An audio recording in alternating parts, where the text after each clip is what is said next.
Okay, here is our third example of using this relationship between finding an inverse Laplace transform of a product of two Laplace transforms using this equation between this and the convolution of two functions, as you saw us do in the previous videos, using this to solve a specific problem.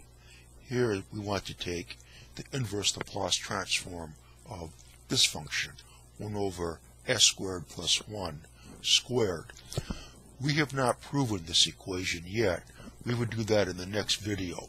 Right now what we're trying to do is just get familiarity in how the convolution function can be used to solve various types of inverse Laplace transform problems.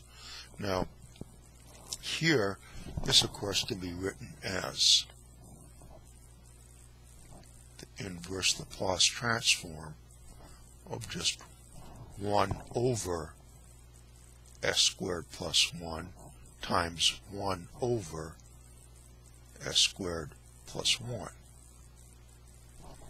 So here we have it written as a product of two Laplace transforms, and this corresponds to a sine function.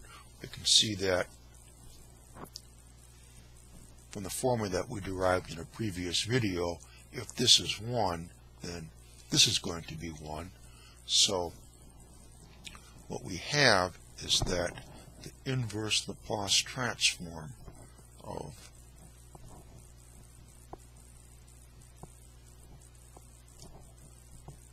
squared is equal to the corresponding function here is the sine of t,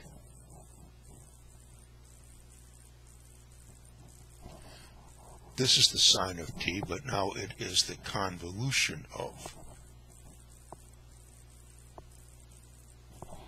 the two functions in accordance with our equation right here. F of t, this is f of s is the Laplace transform of f of t. This is the Laplace transform of g of t. This product is equal to the convolution of the respective functions. Here in each case the functions are the same, the sine of t, so this is equal to the convolution of the sine of t with the sine of t. Now, when we use our definition for the convolution operation, putting it in integral form, this will be the integral. F of t inside the integral becomes f of x, so this is the sine of x.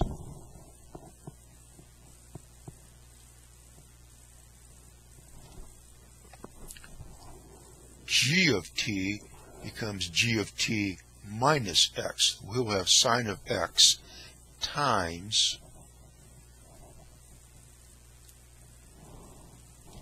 the sine of t minus x.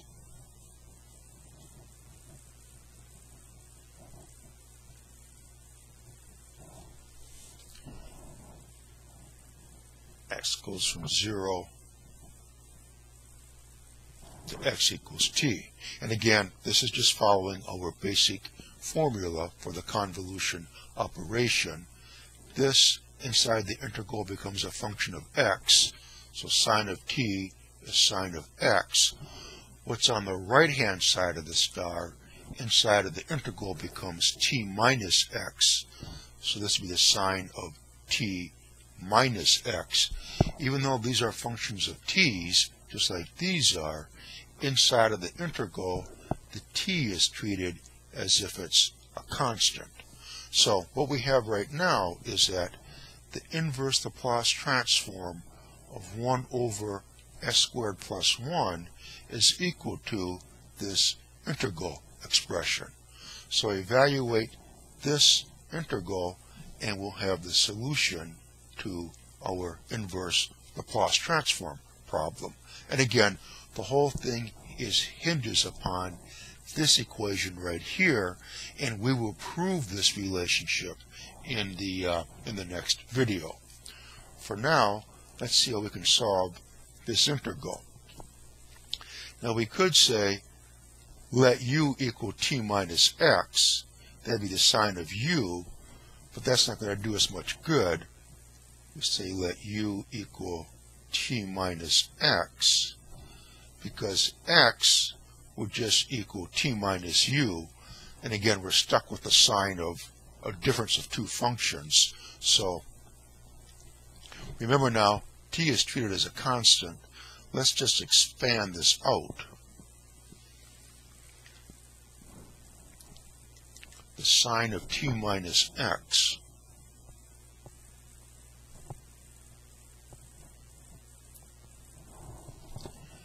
that is equal to the sine of t times the cosine of x minus the cosine of t times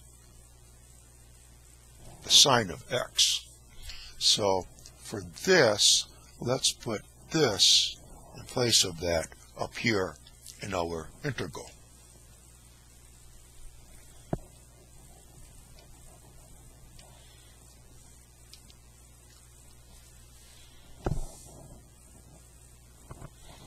The sine of t cosine of x minus cosine of t sine of x dx.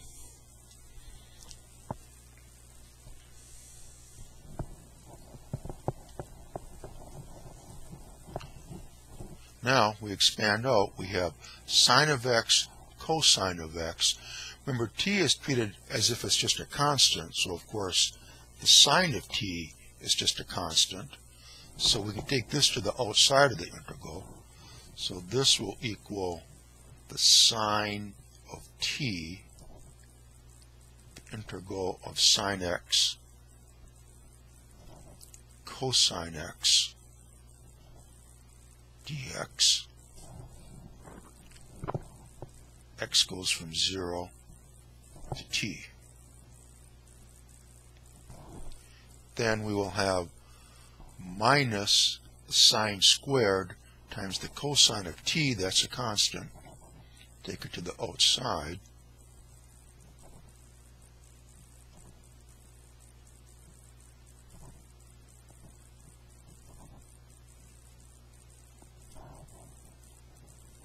Our limits, x goes from 0 to t. Now it looks like this should be pretty straightforward to handle. This is just a u du substitution. And when we do that, we have the sine of t times 1/2 the sine squared of x. Remember, x goes from 0 to t.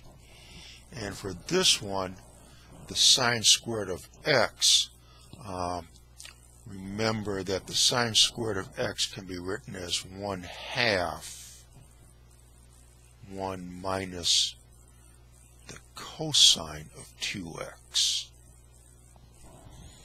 So if we make this substitution for the sine squared and then evaluate that integral, what we end up with is minus the cosine of t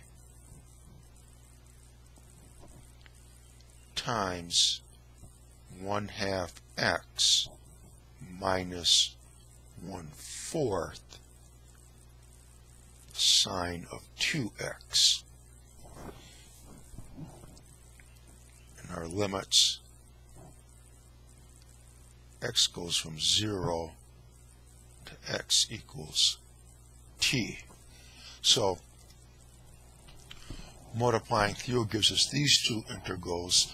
This is just a u du substitution. Gives us 1/2 the sine squared.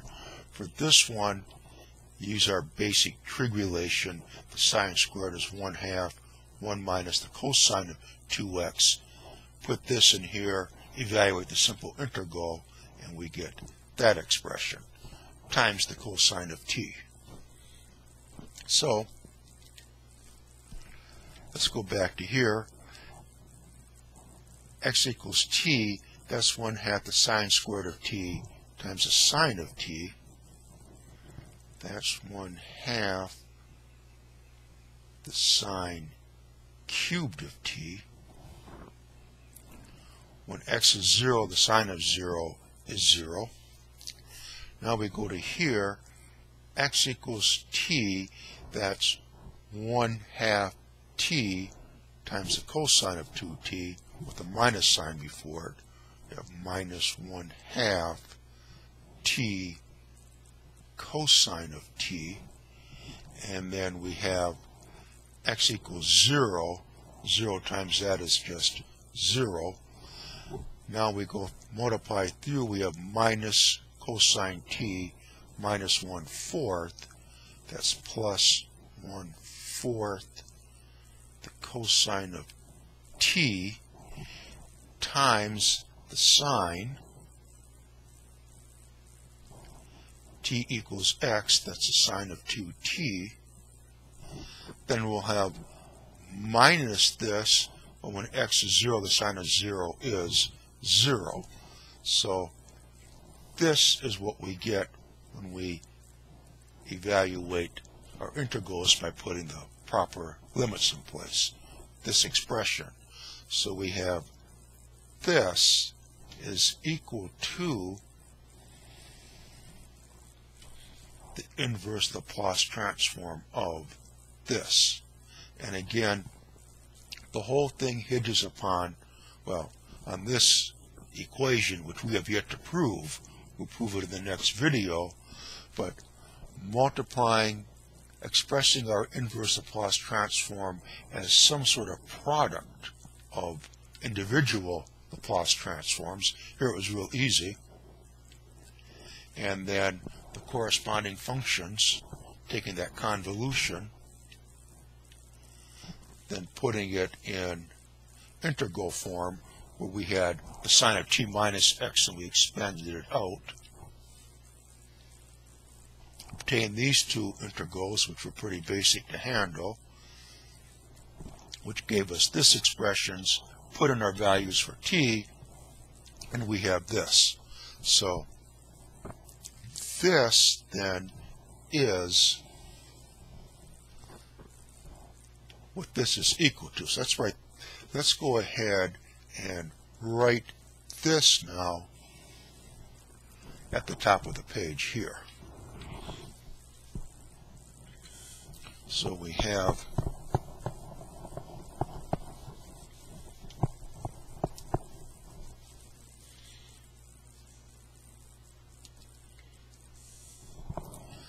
the inverse Laplace transform of 1 over s squared plus 1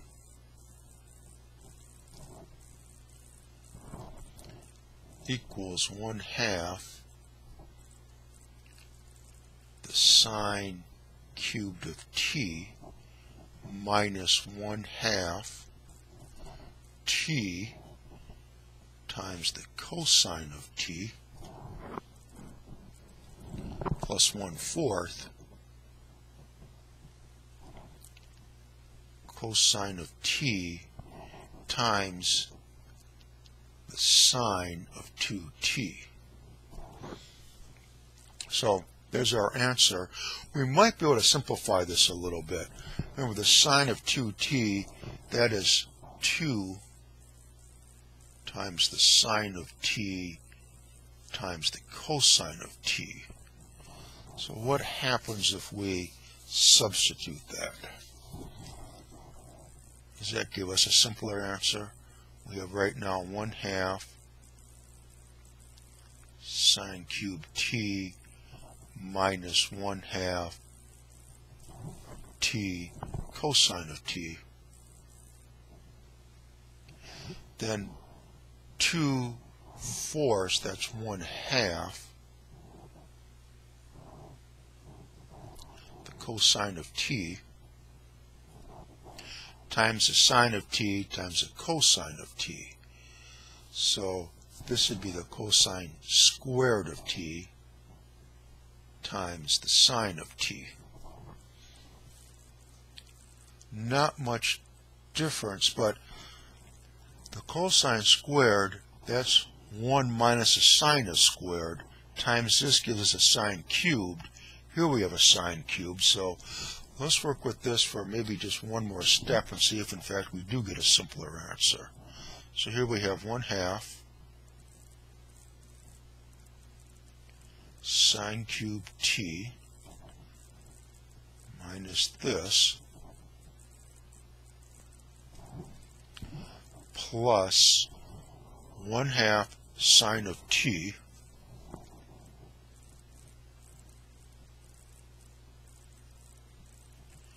times 1 minus the sine squared of t.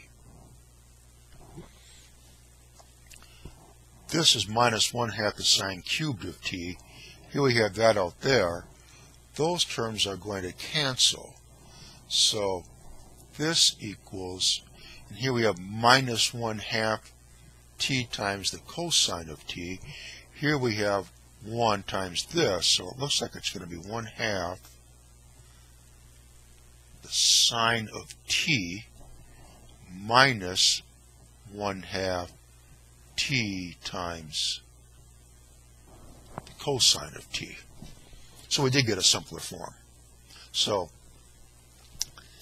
actually then, the inverse Laplace transform of this could be any one of these. It's this, or this, or in its simplest form, it is this expression. Okay, so for these videos, we were working with the inverse Laplace transform and its relationship to the convolution. That's this equation. We have yet to prove this equation. We will do that now in the next video, now that we've had some experience in working with this relationship. So that will come up in the next video. We will prove this equation finally. Reminder, the playlist for all the videos is at the website digital-university.org.